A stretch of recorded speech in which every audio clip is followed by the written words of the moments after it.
एक बहुत ही महत्वपूर्ण मुद्दे पर बातचीत करने के लिए मैं जा रही हूँ और जानकारी देने के लिए जा रही हूँ। तो जवाहर नवोदय विद्यालय जिला नर्मदा ने आज पीटीसी मीटिंग में एक ऐसे मुद्दे को उठाया है जिसमें हमको आपको बच्चों को ऐसी जानकारी देना है, और वो जानकारी ऐसी है जो बहुत ही भारत का क्या पूरे विश्व का जिसे काला सच माना गया है, ह्यूमन ट्रैफिकिंग। और स्पेशली ये जो ट्रैफिकिंग होती है वो फीमेल्स को लेकर है। तो बेटा, हम जो कुछ भी आपको बताने जा रहे हैं, जिसके पीछे हमारा केवल उद्देश्य ये है कि भारत सरकार के द्वारा जितने भी ऐसे सामाजिक कार्य चलाए जा रहे हैं, जागरूकता कार्यक्रम चलाए जा रहे हैं, जिसमें नवोदय विद्यालय समिति के द्वारा अग्रणी रूप उसका जो है उसके अनुसार वो कार्य करता है, अग्रणी कार्य करता है। और प्रत्येक विद्यालय में इस बात का सर्कुलर आता है कि बच्चों को इसकी जानकारी दी जाए। उसी के तहत हम आपको वो जानकारी देने जा रहे हैं कि ये मानव तस्करी क्या है। तो बेटा, मानव तस्करी यानी कि एक आपको तस्करी का मतलब जिसको एक स्मगलिंग कहा जाता है, इंग्लिश में स्मगलिंग कहा जाता है। और स्मगलिंग का मीनिंग जो निकाला जाता है वो ये कि एक देश से दूसरे देश में किसी चीज को गलत तरीके से, मतलब अनवैलिड तरीके से, अवैध तरीके से पार करना, ले जाना, भेजना, ऐसा माना जाता है।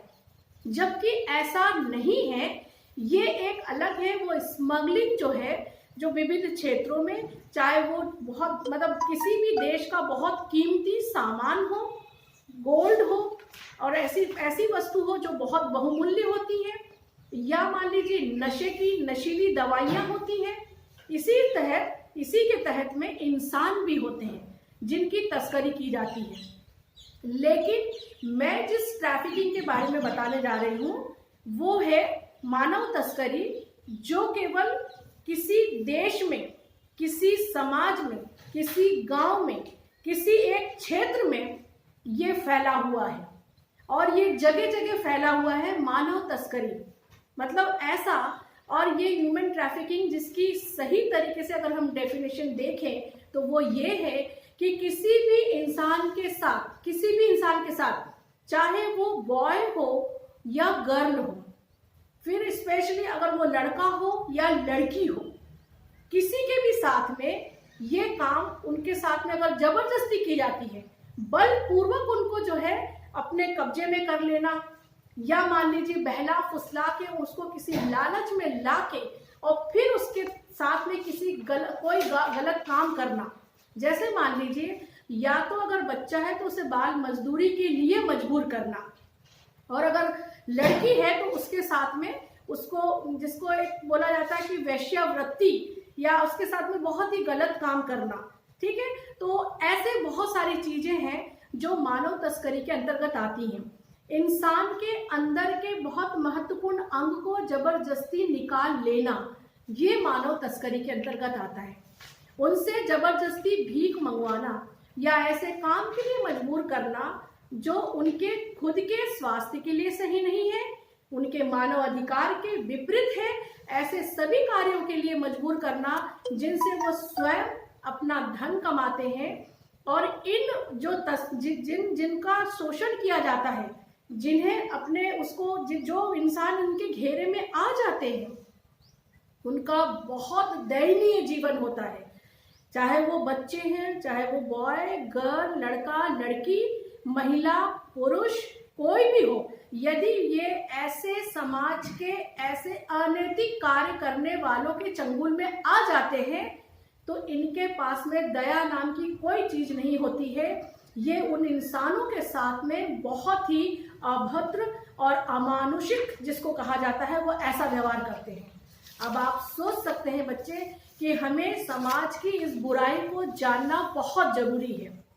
अब ये हमको कैसे बचना चाहिए, इसके बारे में आप जान लीजिए बच्चों कि ये कैसे बढ़ावा हो जाता है, इस बात का बढ़ावा कैसे मिलता है।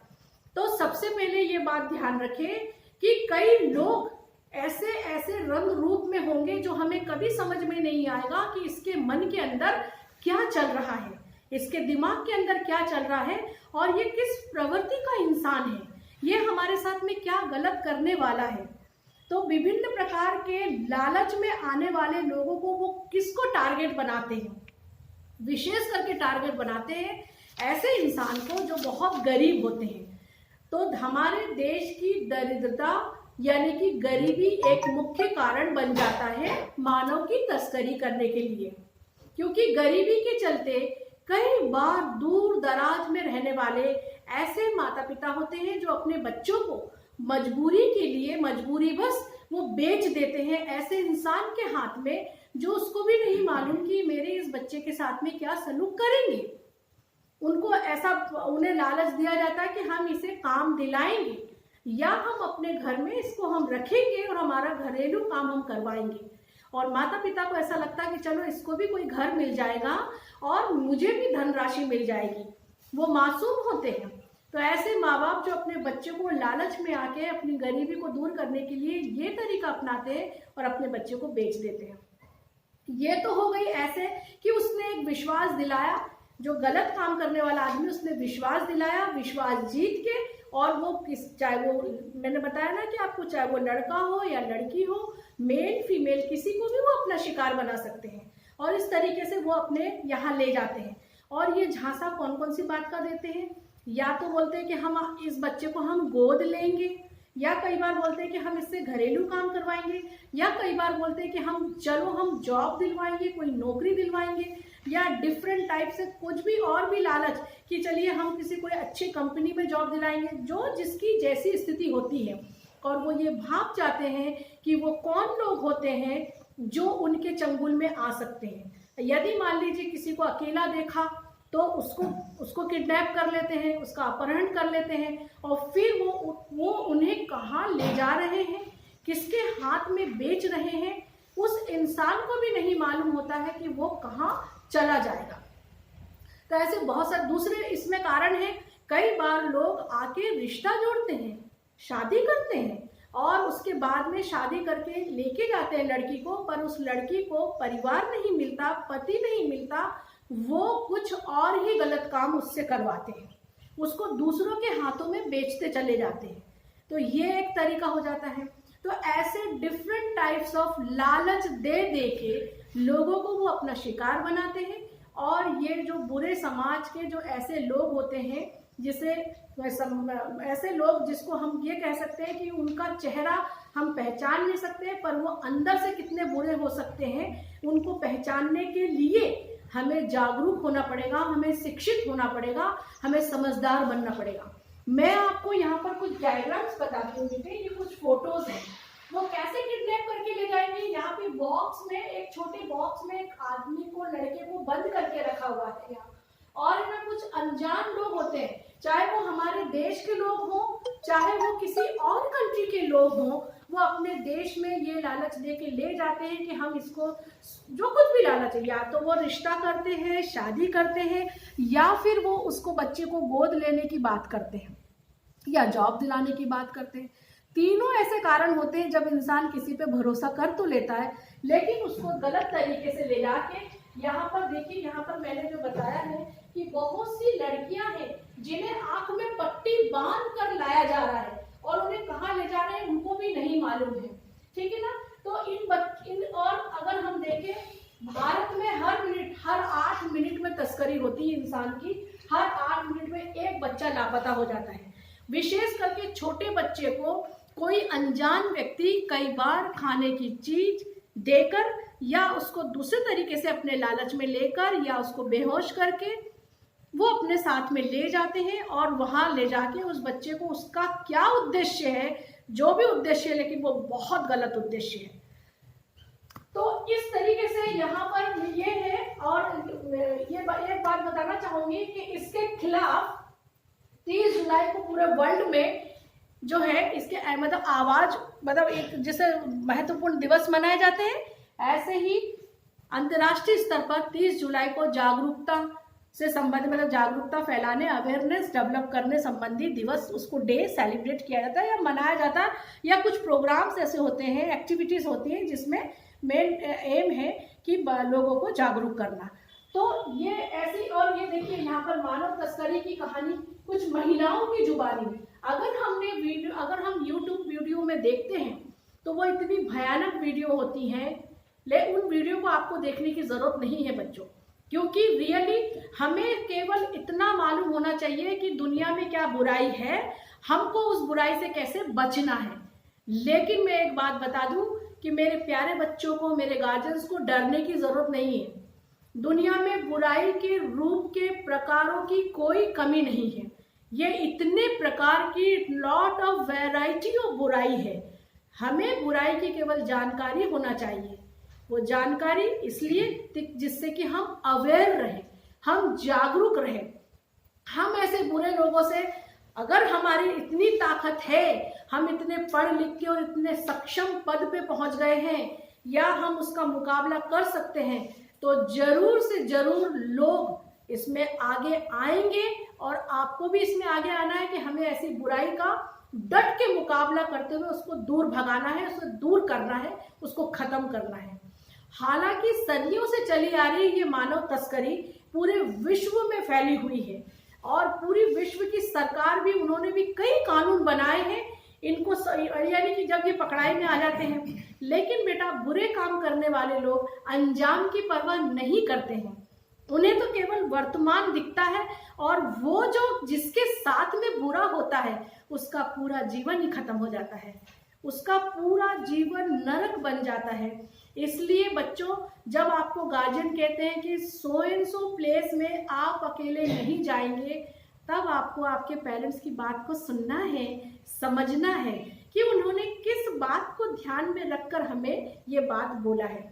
ऐसी भीड़ भाड़ वाली जगह, जो बहुत भीड़ भाड़ वाली होती है, जो मतलब कुछ मेले लगते हैं, क्योंकि ये बुरे काम करने वाले लोग ऐसे ही जगहों पर आते हैं और वहाँ पर वो फेस रीडिंग करते हैं, या किसी की साइकोलॉजी को समझते हैं, या जानबूझ के किडनैप कर लेंगे। कोई किडनैप नहीं, मतलब कोई जबरदस्ती नहीं कि कोई लालच में आए, परंतु कभी कभी जबरदस्ती करके उसको किडनैप कर लेते हैं और उसके साथ में गलत काम होते हैं। उसे विवश कर दिया जाता है, उसके शरीर को इतना अपंग बना दिया जाता है कि वो कोई काम न कर पाए, और उससे जबरदस्ती या तो भीख मंगवाना। आपने कई बार रास्तों में देखा होगा कि कुछ महिलाएं अपने गोद में बच्चों को लिए होती हैं, और उनके हाथ में बेचने के लिए, सेल करने के लिए कुछ डिफरेंट टाइप की चीज होती है, कुछ भी, बहुत सी चीज।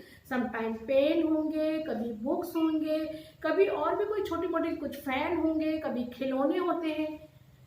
ये सब वही लोग होते हैं जिनका किसी न किसी समय पर शोषण हुआ, तस्करी हुई, और इन्हें गलत काम करने के लिए इनका भविष्य खराब कर दिया। अब ये अपनों के बीच नहीं जा सकते, अपने समाज के बीच में नहीं जा सकते, अपने परिवार नहीं लौट पाते हैं, और फिर वो अपना नरक वाला जीवन जीने के लिए वो विवश हो जाते हैं। तो प्यारे बच्चों, मैंने जो आज बातें बताई हैं वो इसलिए जिससे कि आप समझदार बने और हमेशा सजगता रखें, लेकिन उसी के साथ साथ में हमें समझदारी भी अपने उसमें लाना है। नॉलेज और इन्फॉर्मेशन हमारे लिए इसलिए जरूरी है कि जिससे कि हम उन सारी बुराइयों से हम बचे रहें, अपनी स्वयं की रक्षा करें, हम दूसरों की भी रक्षा करें, अपनी रक्षा करने के काबिल हम खुद बने और दूसरों की भी रक्षा करें। क्योंकि अगर दुनिया में बुराई है तो इसका मतलब ये तो नहीं कि कोई अकेला नहीं निकल सकता, एक जगह से दूसरे स्थान पे नहीं जा सकता, हम ऐसा नहीं कर सकते हैं। ऑल द टाइम हम पेरेंट्स की उंगली पकड़ के ही चलेंगे, ऐसा नहीं है, और ये पॉसिबल भी नहीं है, फिर तो डेवलपमेंट रुक जाएगा। इसलिए क्या जरूरी है कि हम उतने कॉन्फिडेंट हो जाएं, हमारे पास में इतनी नॉलेज रहे, और नॉलेज आपके पावर को इंक्रीज करती है बेटे। तो हमें अवेयरनेस होना चाहिए, हमें जागरूक होना चाहिए। आपके आसपास कौन से ऐसे लोग हैं, आप हमेशा अलर्ट रहिए, उन लोगों से अलर्ट रहिए। आप बस में बैठे हैं, आप ट्रेन में जा रहे हैं, आप मार्केट जा रहे हैं, सम टाइम में क्योंकि आपको घर की जिम्मेदारी, रिस्पॉन्सिबिलिटी है, तो आप वो काम पूरा करने जा रहे हैं। कभी आप 2 व्हीलर में हैं, कभी आप पैदल हैं, हो सकता है पब्लिक ट्रांसपोर्ट में हो। हर जगह बेटा, हर जगह आपको अलर्ट रहना है, अलर्ट रहना है, अपनी सारी चीज़ों को संभाल के रखना है। अपनी कोई भी चीज़, कोई भी वस्तु जो आपकी अपनी ऐसी है, जो आपके पूरे परिवार की जानकारी, जो आपका भी, सबसे पहले तो यही हो गया कि मोबाइल। तो तो आपके मोबाइल जो है वो आपका, ये समझ लीजिए कि जस्ट लाइक वो एक ऐसी चीज हो गई है कि उसको बहुत संभाल के रखना है, क्योंकि उस मोबाइल में आपके परिवार से लेके सभी की जानकारी, फोटोग्राफ्स, इंफॉर्मेशन एंड सारी चीजें उसमें फीड होती हैं। इसलिए अपने डिवाइसेस को बहुत संभाल के रखेंगे। इस क्षेत्र में कोई लापरवाही नहीं होनी चाहिए बच्चों। अरे मैं तो देख रहा था, बस में बैठ के आपको मनोरंजन करने की कोई जरूरत नहीं है। आप ऐसी जगह पे गए, दुकान में गए, आपने मोबाइल रख दिया, उसके बाद में सामान लेके आ गए, मोबाइल वहीं भूल कर आ गए। जरूरी नहीं कि उस दुकान वाले ने ले लिया हो, कोई और बंदा वहां आया हो वो लेके चला जाएगा। आपको लगेगा कि मैंने दुकान में रखा था, दुकान वाले ने लिया। तो गलतफहमी से, शक के आधार पर एक जो निर्दोष है वो बेचारा इसमें घेरे में आ जाता है, उसके ऊपर इल्जाम लग जाता है, जो कि सही नहीं है। इसलिए किसी और पे इल्जाम लगे, ये ध्यान रखना है, किसी और पे किसी भी प्रकार का गलत इल्जाम लगे, किसी पे शक की स्थिति पैदा हो, वो कंडीशन पैदा ही नहीं होनी चाहिए, वो कंडीशन आनी ही नहीं चाहिए, वो सिचुएशन नहीं आनी चाहिए। इसलिए बी केयरफुल, हम स्वयं अपने आप को सुरक्षित रखें, अपने सामानों की रक्षा करें। आपको हर चीज अपनी सेफ कस्टडी में रखना आना चाहिए, केयर करना आना चाहिए, और ध्यान हमेशा ये प्रेजेंस ऑफ माइंड होना चाहिए। एब्सेंट माइंड में ही आप भूलेंगे। अगर विद इन अ सेकेंड आप एब्सेंट माइंड हो गए तो आप बहुत चीजों, उसी समय आपने कहीं मोबाइल रखा, आप भूल गए। इवन आप अगर मान लीजिए 2 व्हीलर चला रहे हैं तो सम टाइम में एक्सीडेंट हो सकता है, और फिर एक्सीडेंट होने में वो एक्सीडेंट छोटा या बड़ा कुछ भी होता है बेटा। इसलिए हमें बहुत सावधान रहना है। जरूरी नहीं कि सहायता करने वाला व्यक्ति कौन है, किस रूप में है, और वो क्या करना चाहेगा आगे हम नहीं अंदाजा लगा सकते हैं। इसलिए अनजान व्यक्ति से संपर्क बढ़ाने से पहले, उनसे मिलने से पहले, उनसे दोस्ती करने से पहले सभी को यहाँ पर बहुत अलर्ट रहना है। कोई लड़का ये नहीं सोचे कि मैं तो लड़का हूँ, मेरे साथ कुछ गलत नहीं हो सकता।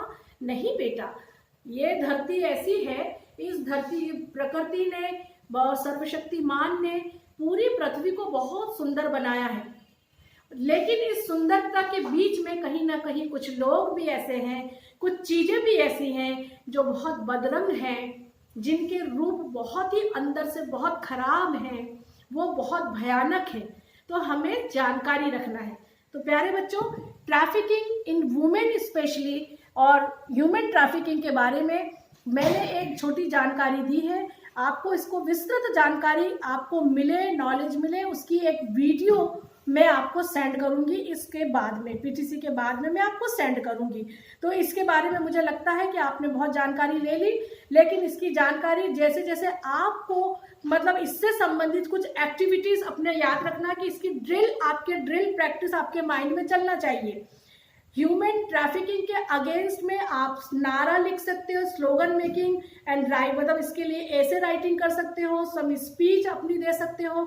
आप क्या चाहते हो कि ये क्यों नहीं होना चाहिए, कैसा कानून बनना चाहिए, ऐसा। और डिबेटिंग का एक मुद्दा, आपस में कॉन्वर्सेशन करना, पीयर ग्रुप कॉन्वर्सेशन करना, ये और इसके मतलब कुछ आप ड्राइंग्स बना सकते हो, कुछ पोस्टर्स बना सकते हो, जिससे कि दूसरों को हम अवेयर करने संबंधी कोई भी सिंबॉलिक ऐसा कुछ भी आप उस एक्टिविटी में भाग लीजिए।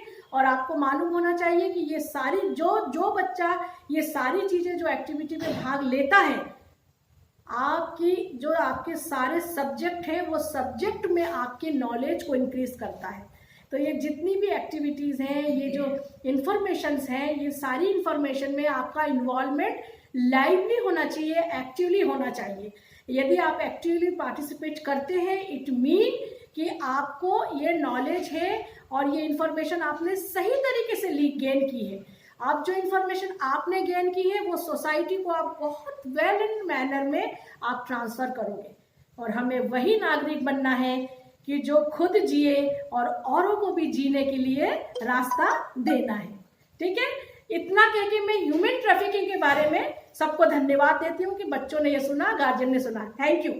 बहुत अभी आपको मालूम होना चाहिए कि जेएनवीएसटी रजिस्ट्रेशन के लिए माननीय डीसी सर के साथ में हमारी लाइव पीटीसी मीटिंग हुई थी, और उसमें उन्होंने सभी गार्जियन से, स्टूडेंट से आह्वान किया था कि हमारे ये स्टूडेंट JNVST के इंक्रीज करने में, रजिस्ट्रेशन करने में हमारे बच्चों को, हमारे ज़िले के जो बच्चे हैं उनका कैसे वो योगदान दे सकते हैं, कैसे उनको हेल्प कर सकते हैं, किस किस बच्चे ने कितना कितना रजिस्ट्रेशन करने में आपका पार्टिसिपेशन है, ये मैसेज भी आप अपने क्लास वाइज ग्रुप में सेंड करेंगे, ठीक है। और जिस बच्चे की जितना है उसने योगदान दिया है वो सर्टिफाई होना चाहिए, बाय नेम होना चाहिए कि कौन से बच्चे को किया, किस स्कूल का बच्चा है। इस इंफॉर्मेशन के साथ में जब आप देंगे तो आपको एक एप्रिसिएशन सर्टिफिकेट विद्यालय से दिया जाएगा। और kind your information my dear students and parents, JNV Narmada यानी कि डिस्ट्रिक्ट नर्मदा का जो रजिस्ट्रेशन हुआ है वो बहुत होपलेस है। यानी कि अभी हाल ही में अगर हम देखें तो सिर्फ 200 है और आज की डेट हमारी 22 नवंबर हो चुकी है।